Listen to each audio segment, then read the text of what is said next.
When I first learned about the theory of economic convergence, which says poor countries tend to grow faster than rich countries under free trade, I didn't think it was a very interesting theory because, it's just too obvious.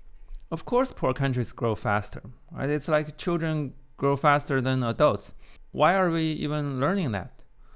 Now I finally understand how much this convergence phenomenon has literally driven people in rich countries crazy.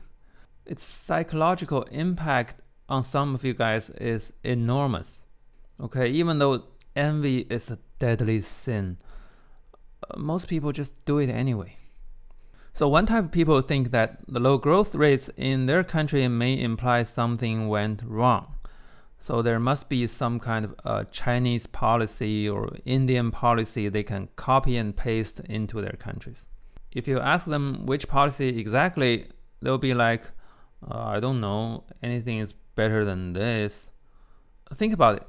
How come not a single rich country can find a way to fire up their growth rate? What's the odds that all rich countries are making wrong policies? You think they're all idiots? Well, Taiwan and Singapore are still sort of above 4%, but these two are very special economies.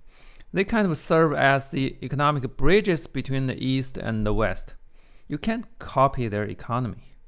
There's no way. And I can guarantee that even those two stellar rich economies will stop growing pretty soon.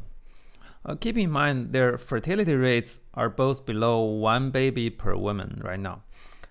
It means they have only half as many newborns as they did in the last generation. I'm not saying it's a bad thing. I don't think we need so many babies. But numbers-wise, their economic growth will slow down. There's no doubt. So my point is that people who dream about copying and pasting the policies of fast-growing economies are definitely misinformed. You're asking for the impossible. Another type of people respond to the economic convergence in an opposite way. They kind of understand that high growth is no longer possible. So they're like, well, we're doomed, so how about we mess up the world economy so the peasants can't catch up with us?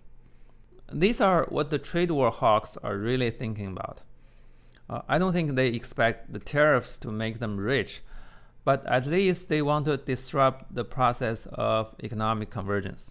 It's still too early to tell, but I would say their plan is just as delusional as the copy-paste folks. The United States is the biggest buyer for sure, but it's not the only buyer. Those countries you want to cut off can still trade with each other. America is like 1/4 of the world economy, right? And the other countries are 3/4. So if the world is divided into two trade zones, America and non-America, who's gonna be the bigger sucker? Okay, in case you're still foggy about the theory, let me give you a quick summary of why poor countries grow faster. Not all of them, of course. You still need certain things like a functioning government, the access to foreign investment, and a peaceful trade route, etc. But poor countries have better potential for growth for the following reasons. First, they don't need to reinvent the wheel.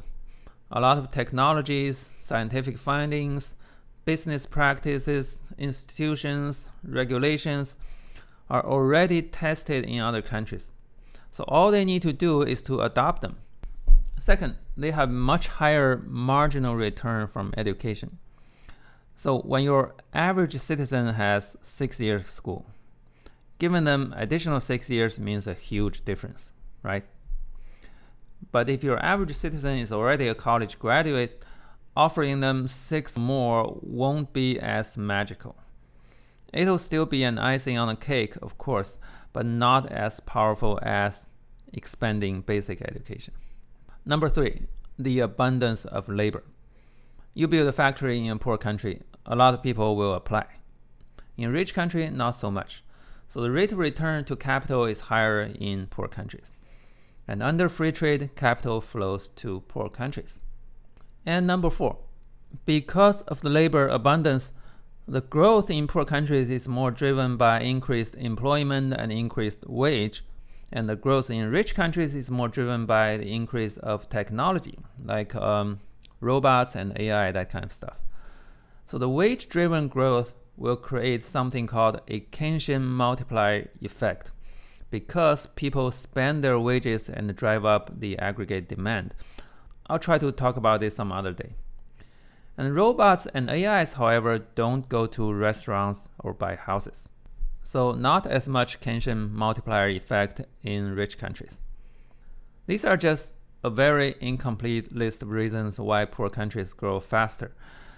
So you guys really shouldn't feel jealous about it.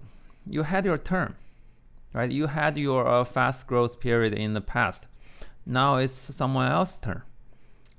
Even with the current speed, it will still take them at least 2 more generations to catch up with your living standard. So why are you letting your policy choice be based on envy? Did I mention the deadly sin?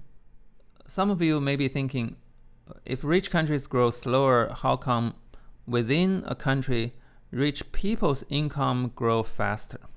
Well, that actually is a completely different issue.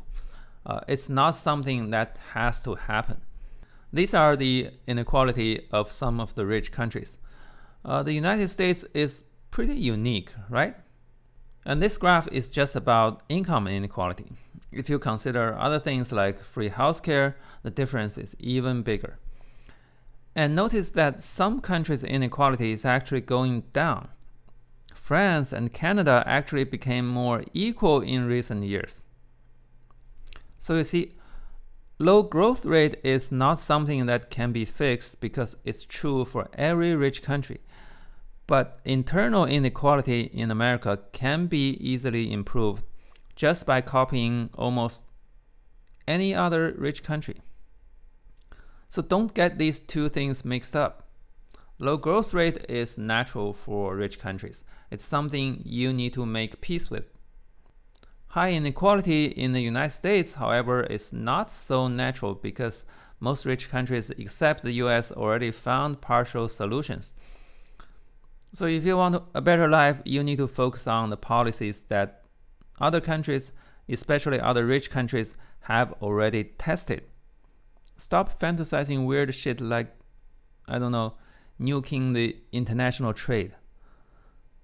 That's just so stupid.